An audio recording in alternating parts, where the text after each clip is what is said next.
Hvarskoj luci pomorski promet obavlja gradska tvrtka Nautički centar Hvar.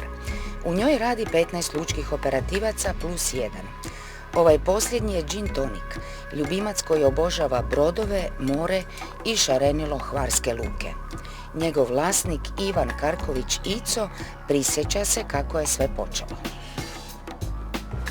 Pa jedno jutro je bila nevjerovatna gužva tu u portu i dolazio je katamaran. I ja sam dok sam trčao prema katamaranu vidio sam njega sam kako stoji ispred katamarana i vezuje sam brod.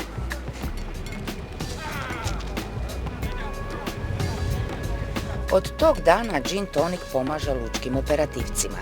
U špici sezone u Hvarskoj se luci odvija oko 300 uplova dnevno.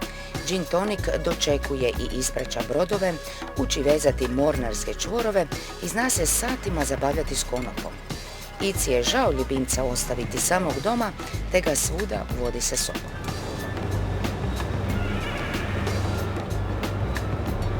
Pa reci mi kako si došao do ovog kućnog ljubimca?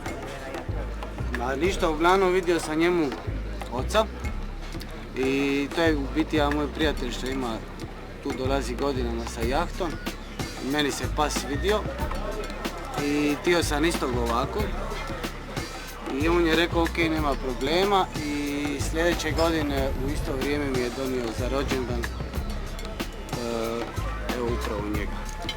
Ma prekras, odličan je bio. Još kad je vezivao konope, još od malih dana, to je bilo nešto za vidjeti. Gin Tonic je osposobljen za spašavanje na kopnu kao i na moru. Kad Ico gumenjakom obilazi hvarske škoje, povede i svog ljubimca. Gin Tonic zna da je zakonom zabranjeno glisiranje unutar 300 metara od obale. Primijeti li neopreznog vozača, oštro zalaje i upozori da je to zabranjeno. Barry coming in soon? Yeah. These are our guests here. We'll be leaving as soon as they're back. We're leaving very soon. Nakon nadgledanja situacije u Hvarskom akvatoriju, vraćaju se u bazu Nautičkog centra. Kakvi su mu brodovi najdraži? Pa najdraži su mu katamarani i trajekti. Znači što veće to bolje? Tako je, koliko sam ja skušao. Gin Tonic voli sve brodove i njihove posade. Izuzetno je jak i može privući brod bilo koje istisnine, a zatim ga privezati. O, zavezuje! A kako je njegova pasmina prema ljudima? Pa koliko sam ja znao, predobro, ovo su baš familijarni pasi i tako da. Pa dobar ko kruh. Mačke trči za njima, ali ne bi ih nikad ugrizio. Samo trči za njima da bi se igrao.